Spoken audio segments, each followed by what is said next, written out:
Sobat Belajar dimanapun kalian berada. Jumpa lagi bersama saya Handriani Serli Gembo, guru kimia di SMA Katolik Santo Fransiskus Xaverius Ruteng. Nah, kali ini saya akan membagikan apa yang sudah saya pelajari melalui pelatihan mandiri di platform Merdeka Belajar atau PMM tentang topik Merdeka Belajar. Yuk ikuti terus dan simak penjelasan saya. Topik Merdeka Belajar di PMM terdiri dari 5 modul. Modul yang pertama membahas mengenali dan memahami diri sebagai pendidik. Modul kedua membahas tentang mendidik dan mengajar. Modul ketiga membahas tentang bagaimana mendampingi murid dengan utuh dan menyeluruh. Modul keempat membahas tentang cara untuk mendidik dan melatih kecerdasan budi pekerti. Dan yang terakhir, modul kelima membahas tentang pendidikan yang mengantarkan keselamatan dan kebahagiaan. Yuk kita lihat satu persatu dari kelima modul ini. Nah, kita mulai dengan modul yang pertama tentang mengenali dan memahami diri sebagai pendidik. Check it out. Bagian pertama, mengenali diri dan peran sebagai pendidik.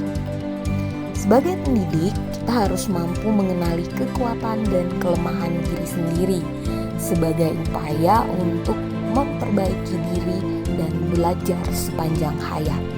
Sebagai pendidik, kita juga harus mampu untuk mengenali karakteristik dari peserta didik, kekuatan dari peserta didik, kelemahan dari peserta didik, bakat, minat, dan potensi dari peserta didik. Pendidikan berfungsi untuk menuntun kekuatan kodrat murid agar dapat mencapai keselamatan dan kebahagiaan yang setinggi-tingginya. Dan guru memiliki peran penting dalam perkembangan peserta didik sesuai dengan perkembangan zaman. Sebagai seorang pendidik, kita harus terus menanyakan 2 pertanyaan refleksi. Yang pertama yaitu, apa peran saya sebagai seorang guru?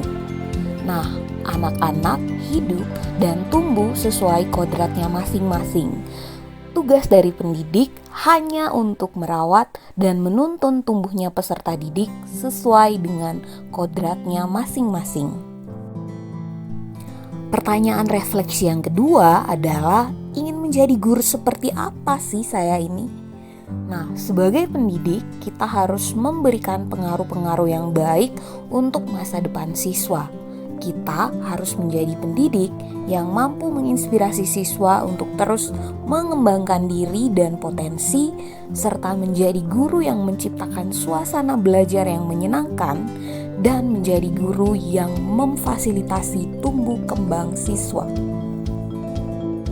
Nah, sekarang kita masuk ke modul kedua tentang mendidik dan mengajar. Let's go! Bagian yang pertama, mendidik menyeluruh. Pendidikan adalah tempat menaburkan benih-benih kebudayaan yang hidup dalam masyarakat sekaligus sebagai instrumen tumbuhnya peradaban dunia. Mendidik adalah menuntun segala kodrat yang ada pada murid agar dapat mencapai keselamatan dan kebahagiaan setinggi-tingginya. Lalu, apa itu mendidik menyeluruh? Mendidik secara menyeluruh berarti guru memfasilitasi tumbuh kembang siswa dalam berbagai aspek seperti aspek budi pekerti, aspek pikiran, dan aspek jasmani sesuai dengan kekuatan kodratnya. Jadi, mendidik secara menyeluruh bukan hanya memberikan pengetahuan dan wawasan, tetapi juga memberikan dan memfasilitasi tumbuh kembangnya aspek-aspek lain dalam diri peserta didik sesuai dengan kodratnya masing-masing. Bagian yang kedua, pendidikan selama 1 abad. Pendidikan selama 1 abad berkaitan dengan long life learning atau belajar sepanjang hayat. Maksudnya, guru bergerak, belajar, berinovasi, dan mengembangkan diri dan pembelajaran untuk memenuhi kebutuhan belajar siswa sesuai dengan hakikat belajar, yakni belajar sepanjang hayat, belajar tanpa henti.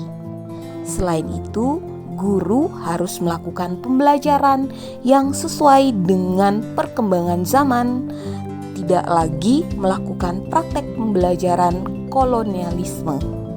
Jadi, sebagai seorang guru harus terus mengupdate pengetahuan dan wawasan yang berkaitan dengan pembelajaran. Bagian yang ketiga, menjadi manusia secara utuh dan menjadi manusia utuh. Nah, setiap manusia memiliki dua jenis kebutuhan yang harus dipenuhi, yakni kebutuhan badan jasmani atau kebutuhan lahir dan kebutuhan badan rohani atau kebutuhan batin. Dan proses pendidikan haruslah mampu memfasilitasi pengembangan manusia yang utuh, yang berarti mampu untuk memenuhi kedua jenis kebutuhan ini. Nah, sekarang kita akan masuk dalam modul yang ketiga tentang mendampingi murid dengan utuh dan menyeluruh. Check it out. Bagian pertama, kodrat murid. Setiap murid terlahir dengan kodratnya masing-masing yang terdiri dari kodrat keadaan, kodrat alam, dan kodrat zaman. Nah, kita mulai dengan kodrat keadaan. Kodrat keadaan berkaitan dengan pendidikan dan keadaan yang sangat dinamis dan selalu berubah. Jadi, guru perlu mengantisipasi dan membaca arah perubahan tersebut agar selalu update dengan perkembangan zaman dan juga perkembangan teknologi pembelajaran dalam pendidikan. Yang kedua, kodrat alam. Setiap murid dilahirkan dengan kodrat alam yang berbeda-beda. Ada yang lahir dan tinggal di perkotaan, ada yang tinggal di pedesaan, ada yang tinggal di daerah pantai, dan ada yang tinggal di daerah pegunungan, dan lain sebagainya. Nah, sebagai pendidik harus memahami kodrat alam dari masing-masing murid dengan menyediakan dan menyiapkan pembelajaran yang sesuai dengan kodrat alam dari murid-murid. Jadi, jika murid terlahir di pegunungan atau tinggal di pegunungan, sebaiknya guru harus memanfaatkan fasilitas pembelajaran dan sarana pembelajaran yang berada di dekat tempat tinggal siswa, yakni di pegunungan. Lalu yang ketiga yaitu kodrat zaman. Zaman berubah, maka cara guru dalam mendidik dan mengajar pun harus diubah menyesuaikan dengan situasi dan perkembangan zaman. Sebagai pendidik, kita dituntut untuk bisa mendidik dan mengajar siswa sesuai dengan perkembangan zaman. Jadi jangan menyamakan perkembangan peserta didik pada zaman kita dahulu dengan zaman sekarang di mana siswa bertumbuh di era teknologi. Bagian kedua, asas trikon. Asas trikon merupakan asas dalam bidang pendidikan yang dianggap mampu menunjang pembelajaran berbasis siswa. Asas trikon terdiri dari 3 prinsip utama, yaitu kontinu, konvergen, dan konsentris. Kita mulai dengan prinsip yang pertama, yaitu kontinu. Kontinu berarti pengembangan dalam dunia pendidikan dilakukan secara berkesinambungan dan terus-menerus agar seorang peserta didik mampu menjadi pembelajar sepanjang hayat. Prinsip kedua yaitu konvergen. Konvergen berarti pengembangan dalam dunia pendidikan dapat mengadopsi nilai-nilai dan prinsip-prinsip dari berbagai sumber, termasuk sumber dari dunia global.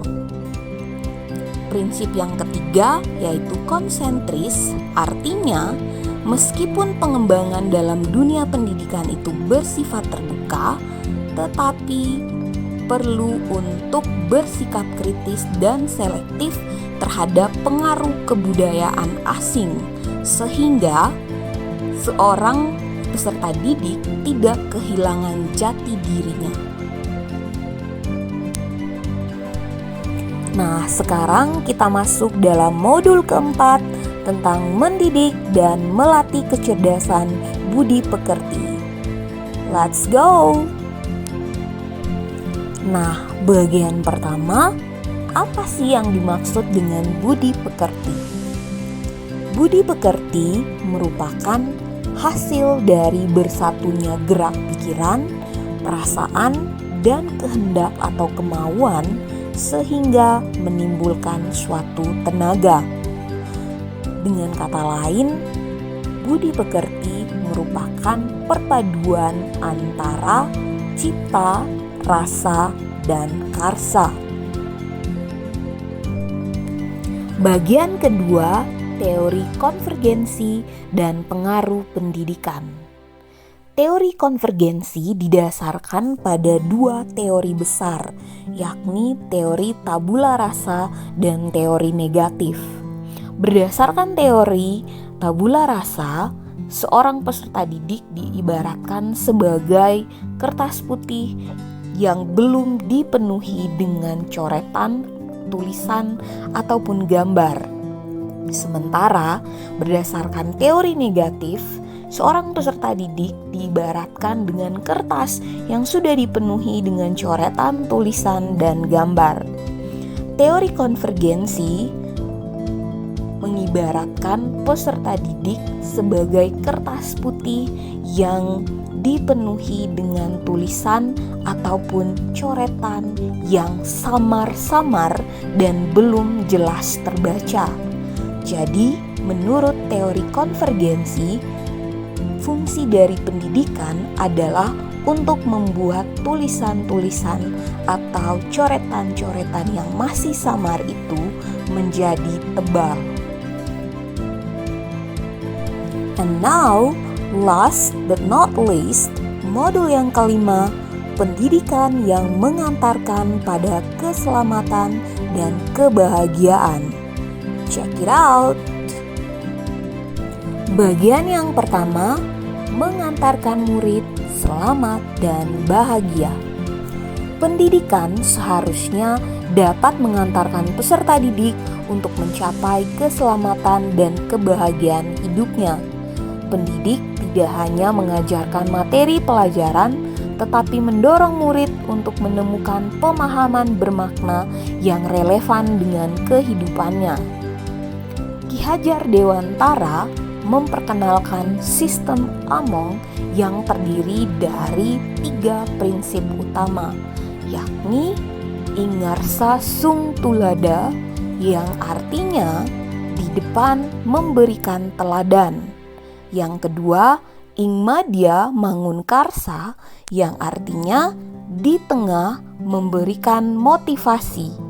Dan yang ketiga, Tutwuri Handayani, yang berarti di belakang memberikan dorongan. Bagian kedua, Merdeka Belajar abad ke-21. Kompetensi yang diharapkan di abad 21 menjadi kompetensi yang perlu dimiliki murid untuk menghadapi tantangan-tantangan ke depan. Untuk mencapai itu, pendidikan yang memberikan keleluasaan kepada peserta didik menjadi salah satu cara. Murid merdeka dalam belajar dan menggali keingintahuannya dengan bimbingan guru. Oleh karena itu, pendidik harus memahami bagaimana cara menyiapkan pembelajaran yang memberi kemerdekaan belajar bagi murid untuk mencapai kompetensi-kompetensi yang diperlukan di abad ke-21. Bagian yang terakhir, menciptakan lingkungan pembelajaran yang terbaik untuk murid. Untuk menciptakan lingkungan pembelajaran yang baik, kita harus memahami bagaimana cara membimbing murid, bagaimana peran keluarga, sekolah, dan masyarakat. Guru membimbing dan mendampingi murid dalam proses belajarnya, bukan hanya sekedar meningkatkan kecerdasan berpikirnya, melainkan juga secara tidak langsung berperan memperbaiki bangsa. Pendidik harus memahami bagaimana perannya dalam memperbaiki bangsa. Namun, yang perlu dipahami bahwa pendidikan bukan hanya tanggung jawab guru-guru yang berada di sekolah. Perlu kerjasama dan kolaborasi antara keluarga, sekolah, dan masyarakat untuk mewujudkan lingkungan pembelajaran yang optimal dan kondusif bagi peserta didik. That's all guys. Terima kasih banyak untuk sobat-sobat belajar yang telah berkenan meluangkan waktu mendengarkan pemaparan saya tentang topik Merdeka Belajar. Dan di akhir video ini, saya mohon kesediaan dari teman-teman sekalian untuk mengisi formulir umpan balik yang tersedia pada link di kolom deskripsi. Thank you so much guys. See you next time.